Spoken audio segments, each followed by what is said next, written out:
I think it's going to be average. Few. Terrible. That's the forecast. Thank you very much. Okay, what I'm going to take a look at is this. First of all, briefly, the U.S. economy.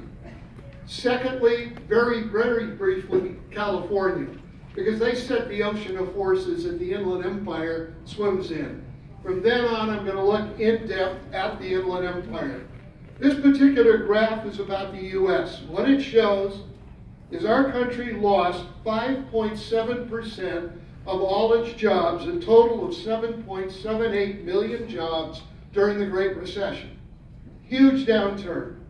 What's happened subsequently is we've brought back 16,600,000. That's for the Obama administration and the beginning of the Trump administration. The result of that is we now are 8.4 million jobs higher than we were before the Great Recession. What that represents is we're 6.4% higher than we've ever been. Now, please remember 6.4 because I'm old and I don't remember numbers. My short-term memory is gone. So I'll be asking you about that in a second. Now, looking at a couple of other metrics on the U.S. economy. Unemployment at the height was 10.6 in the country. It is now 4.1. So it's come down dramatically. However, that doesn't include two groups of people. It doesn't include people who are working part-time but want full-time work. And it doesn't include people who just dropped out and haven't been looking lately. That number peaked at 18%. It's now down to 8%. So let's see where that looks when we go back to the last great boom. And what you see is we are roughly exactly where we were when unemployment was at full employment in the last big boom on either way of looking at it. So effectively we can call where we are full employment. Now this creates a problem for us. Think of having a car. I have a BMW that's really hot outside, and I take it up the red line, and then I stomp on the accelerator. What's going to happen? I'm going to blow the engine. That's the great fear about where we sit right now with the tax cut, because the tax cut is stimulative, and you're stimulating at a time when you're already at full employment, and that potentially has consequences. Now, inflation, 2.1% on the CPI, last available number. By the way, in California, it's 3.5. Our inflation has been faster than the country as a whole. But those kinds of numbers means the Fed is beginning to see price increases up in the range they were always looking for. Now, they've talked about 3 increases in the short-term rate, which is what they control. Now they're talking perhaps about 4. That was one of the things that caused the market wiggle this last week or so. Now, this is where the short-term rate just was 2.89%. Now, what tracks that almost by, well, you'll see. See how close it tracks? That's the 30-year fixed mortgage at 4.22. It is probably headed for 5, but you can see how they're bending there at the end, how interest rates are now going up, which of course affects the ability to do real estate transactions. Now, Janet Yellen started the process of unwinding QEs when they bought all these mortgage-backed securities. They're now slowly selling them off.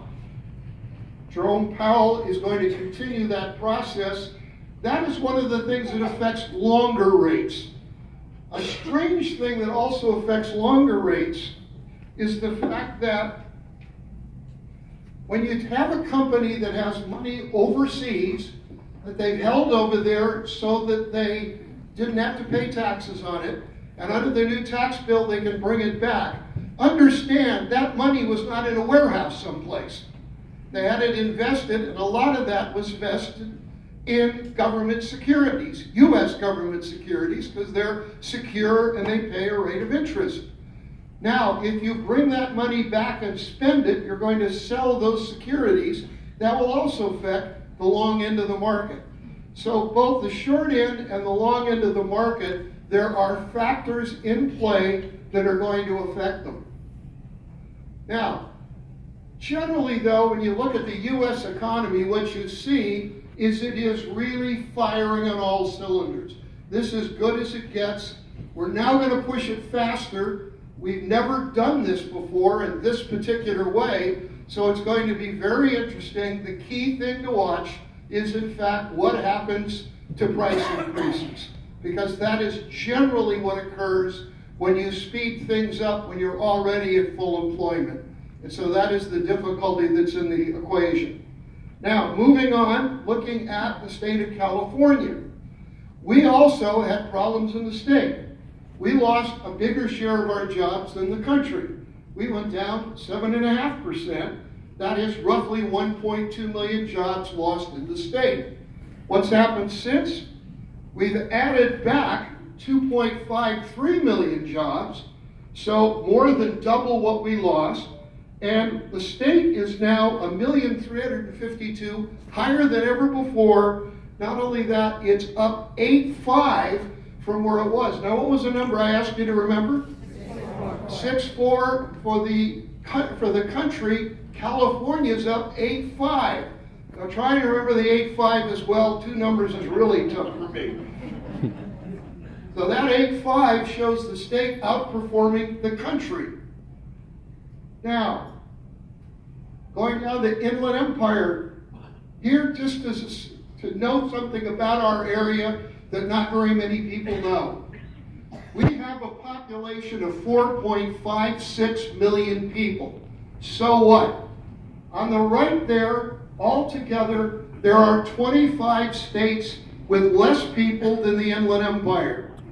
Half the country has smaller population than these two counties out here. Notice two over, Kentucky's the one we just passed. Oregon, we're 400,000 people. 400,000 people larger than the state of Oregon. Who's next? Next, we're going to pass Louisiana. So this is not some minor little market next to LA. As a state, we would be huge within the country. I had the opportunity to brief our newest U.S. Senator. I said, you know, when you're talking to your colleagues, half of them represent states smaller than the two counties you're standing in, which really gives you a feel of the power here. Now, what happened here? Well, we lost 10.8% of our jobs. So more than the country, more than the state in this area. We got clobbered in the recession. We lost 140,000 jobs. What's happened since? We brought back 292,000 jobs. That's from 2011 through 2017, so approaching 300,000. And it puts us 151,000 jobs higher than we've ever been. Altogether, we're up 11.6. Now, what was the first number? 6.4. The second one? 8.5. Just so I could remember when I put them in here. But what you see there is we're outperforming the state, which is outperforming the country. So this area is revved up tight and doing really, really well. What about job quality? There we have an issue and a non-issue. Issue is the high end of the economy. On the left, the state, during that 2011 to 2017 turnaround and expansion, 26% of the jobs over 60,000. Our area, only 10.8. And almost all of those are in healthcare. So we're not doing well at that end. If we go over and look at the blue-collar sectors, what do we see there?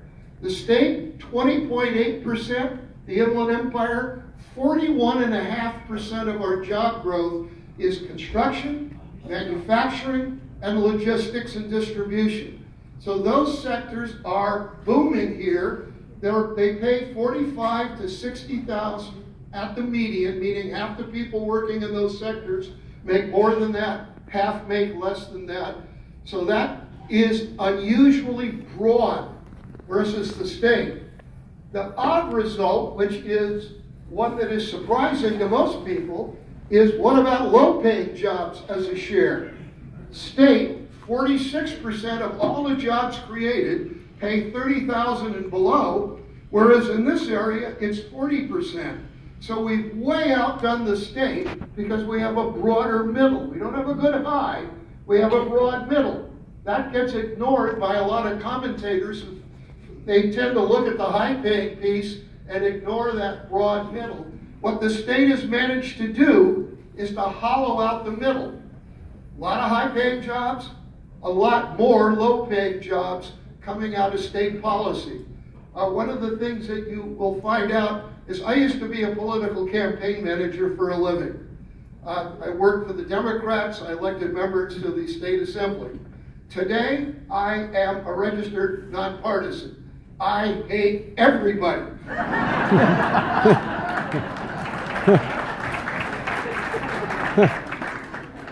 Now, when we look at this, these are job growth 2016 to 2017. Inland Empire, 46,600. Look to the left of there. LA, San Diego, Orange, Ventura, lower than the Inland Empire last year. This region is really a job powerhouse. When we look at the state and we look at metro areas, there's a lot of two-county metro areas. We added 43,052 jobs from the period 2016 to 2017. LA added 56,875. So we, in that long period of time, we're behind them. Excuse me, that should be 2011 to 2017. No, that's 2016, 2017. Who's behind us? San Francisco, San Mateo. Who's behind them? San Diego. Then down Silicon Valley. What's that picture tell you? Job growth is in the South. The people in Silicon Valley and San Francisco and San Mateo think they are the center of the universe. They are not. We are. At least when it comes to job growth. Our median pay in this area, half below, 40,965 last in May of 2016. How does that compare? Las Vegas is about tied with this, as is Dallas. If you look way off on the left, you see Seattle, Sacramento, San Diego, LA, Portland are higher paying on the average, so we have a competitive advantage when we're competing against those areas to bring jobs down here. Interesting about the unemployment rate here, if you go back to the worst of the recession, we're all the way up to over 14% unemployed on the regular definition. The US peaked at 10. So we were way worse than the US. Where are we now? These are unadjusted figures. This is just the raw data. We're at 4.1, the country was at 3.9. The adjustments for seasonality aren't in these, but you could see that we've now moved back to where we used to be, which is tracking the country as a whole, as you see over there, back in the early parts of the 2000s. We have two issues that are tough for us. Issue number one, the share living in poverty. 2016, it was 23.5% in the Inland Empire, 29% in the Central Valley. But when you think about it, these are children, sorry, this is for children under 18 living in families. Roughly a quarter of them are living below the poverty line. That means they've got to fight poverty before they ever get in a classroom, and they are our future labor force. That is a huge issue for us. For all of us, the number is 16.4. It has been improving, but still 16.4 is still very, very high. So that's one of our issues. Related to that is educational attainment. And this really affects what kind of jobs come to an area. If you look there, 46.3% of our population, high school or less. I'll say that again, high school or less. Almost half are adults. That means the kinds of jobs that can grow here in quantity have to be able to be available to about half of our population. When we look at AA or higher, We're at 29.2, much better than it used to be, but still way below the coastal counties that we compete with. And look over there on the right, Bay Area. 50% of the adult population has an associate's degree from a community college or a bachelor's degree or higher. That's where policy is set in the state of California by thinkers in the Bay Area who write about areas like this like they do something about us, when everybody they know has a degree of some sort or other. It really creates an imbalance in the way legislation gets created up in Sacramento. Now, let us assume for a moment that we are in the future and we are on the moon. What's bringing the money that then moves through the rest of the economy? First and foremost in the Inland Empire, it is in fact logistics and distribution. All you've got to do is drive around and you see that with all the large facilities. That then brings the money that supports people like hairstylists, people who work in retail. These sorts of operations only exist because the money is coming here because of operations like logistics, or like healthcare, or, whoops, I just killed it. Back up, back up, back up. Healthcare, construction, hugely important. Manufacturing, hugely important. That's California Steel in Fontana.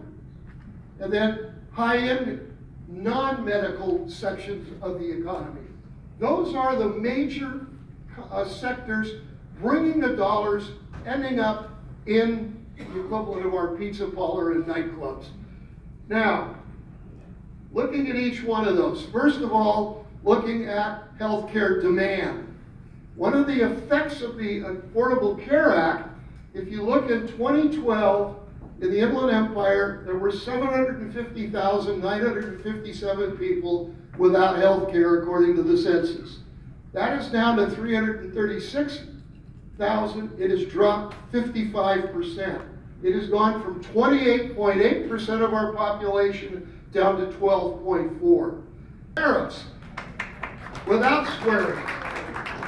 The fact of the matter is, if we set off a trade war, it is going to badly affect international trade, which puts a bullseye on the Inland Empire's strongest sector.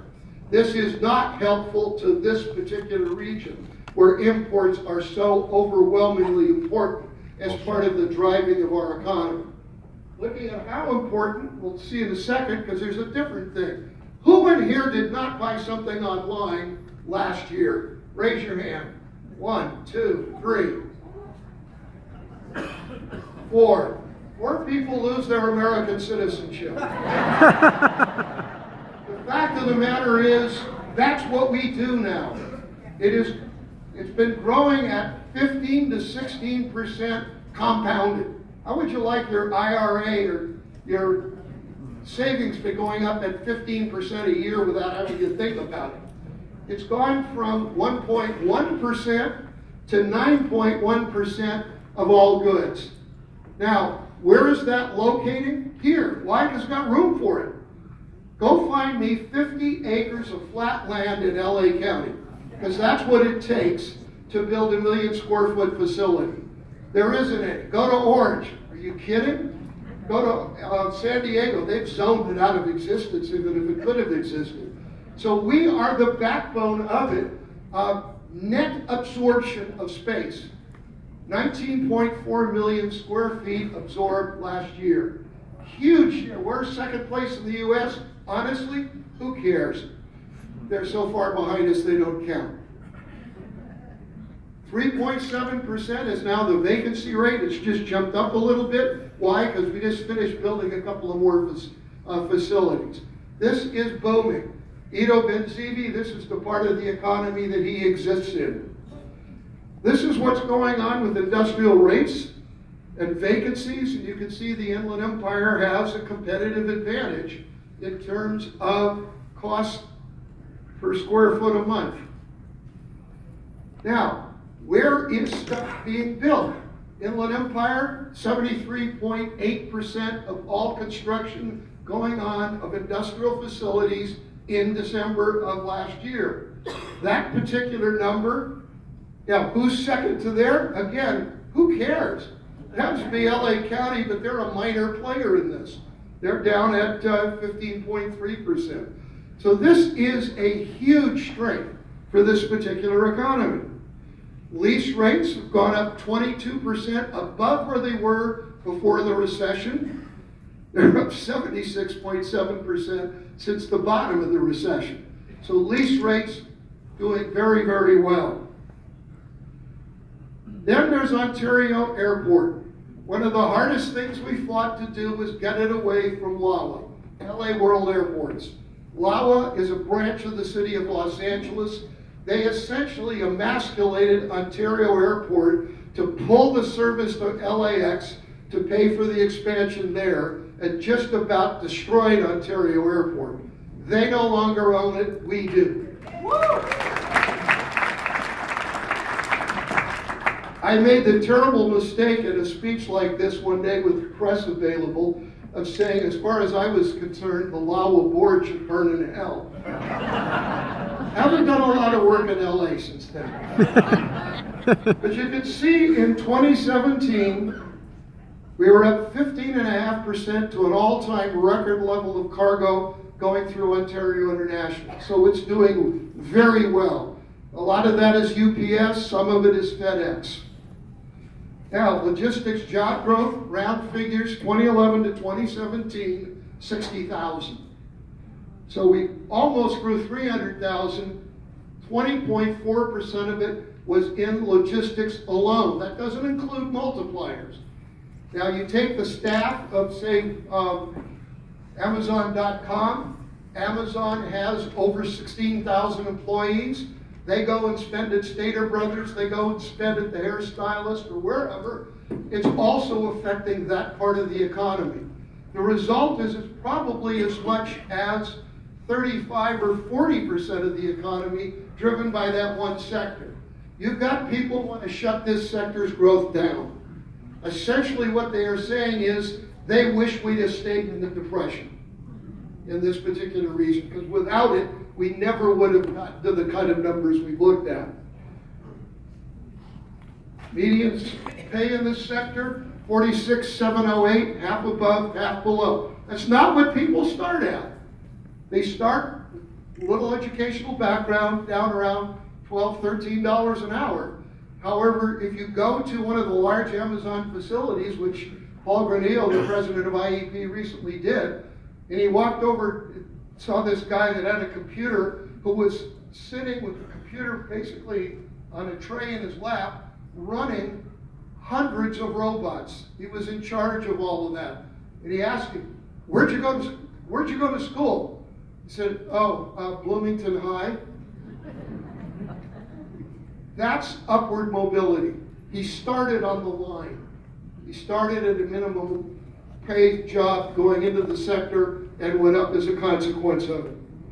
Now, manufacturing imports it and makes their products.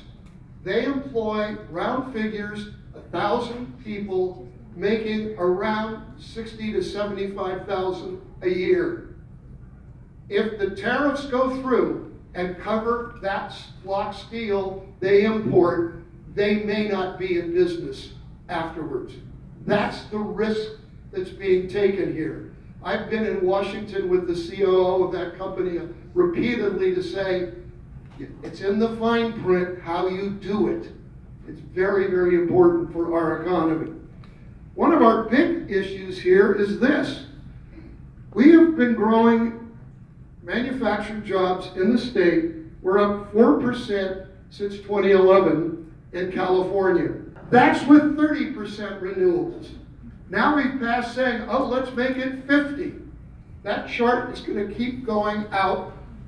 It's not competitive to have one state do it when the others are not, because it creates those kinds of differentials, and it's one of the reasons why California manufacturing is having trouble growing. Now, this is how much more expensive California is than North Dakota, number 2. Really 71% more expensive for electricity. What about for Arizona? 123%, more than double. What about Nevada? 147.6% more expensive. 2005, I believe. It then crashes to 11,255.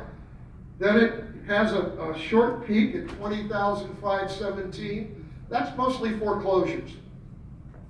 Then we see it sort of level out, and the most recent number is 16,493. What you're not seeing is, this is all home sales, is a lot of growth.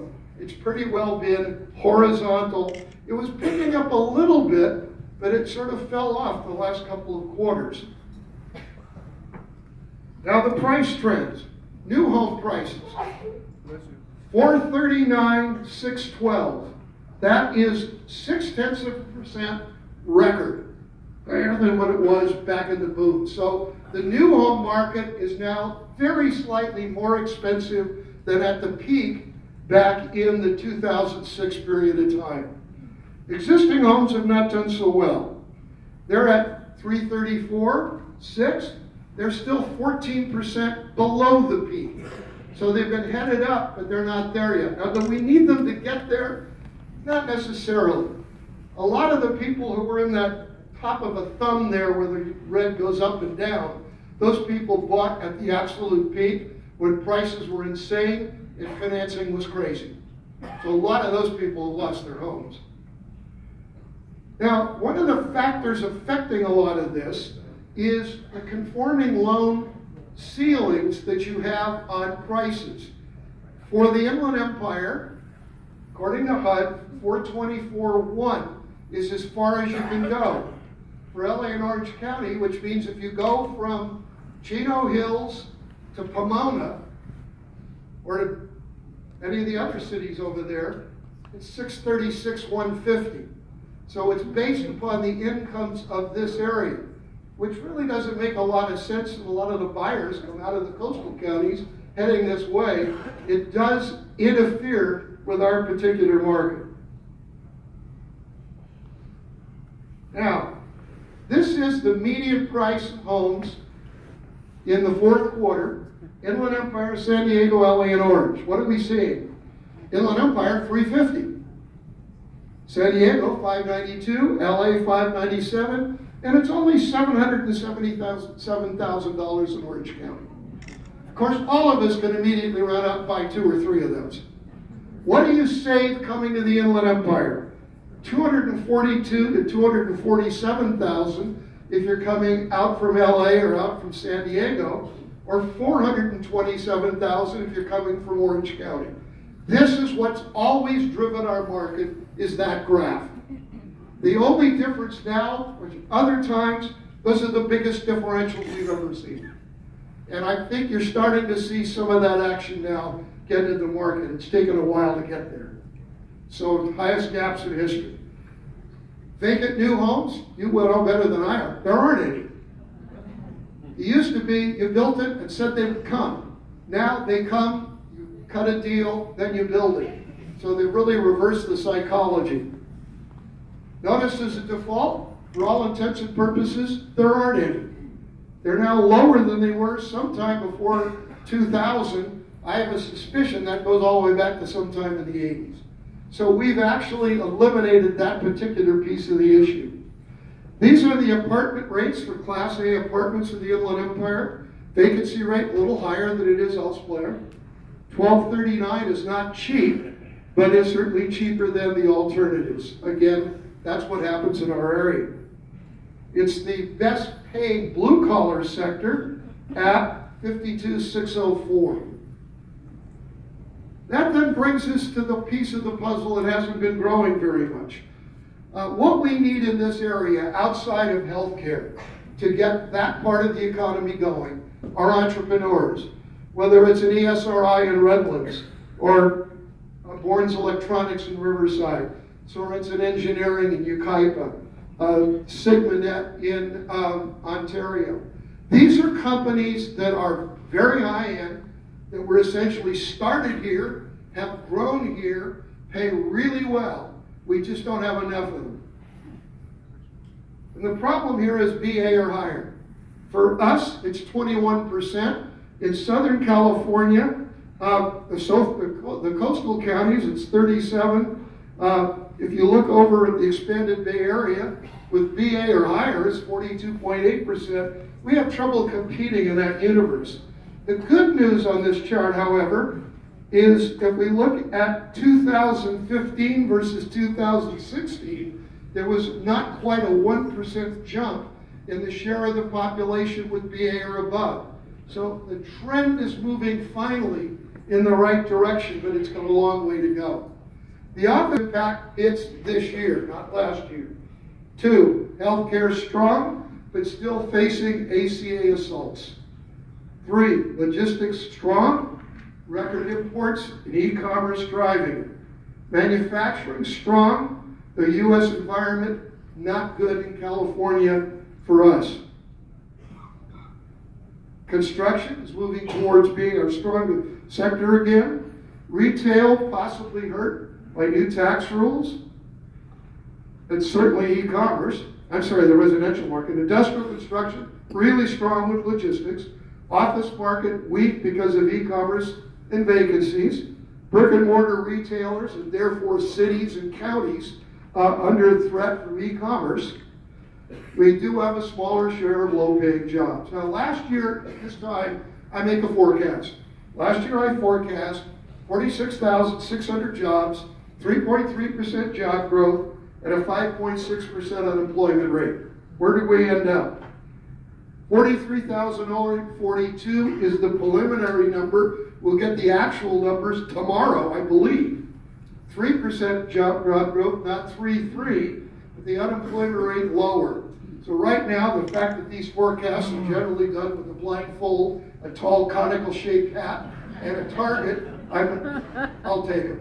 Thanks an awful lot.